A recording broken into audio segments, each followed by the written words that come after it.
Welcome to Chillin' 101. We hope this video helps. You begin by opening 3utools and confirming the app recognizes your device. This is critical because 3utools relies on a stable USB connection to write data.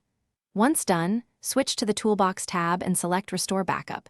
This tells 3utools which backup to apply. Make sure the phone has at least 20% battery or is plugged in because interruptions cause partial restores. If your backup isn't listed, import the zip or 3U format from the backup folder. That makes it selectable. You now pick the exact backup you want, verify the timestamp and device model to avoid mismatches, because restoring a wrong model backup can fail. Then click Verify so 3utools scans file integrity. This step prevents corrupted restores.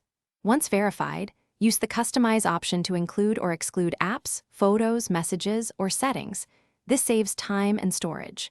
Make sure to enable the option to clear old data if you want a clean restore. Otherwise, 3utools merges content into the existing system. You press Start Restore and watch the progress bar. Follow any on-screen prompts on your iPhone because denying a trust dialog will abort the process.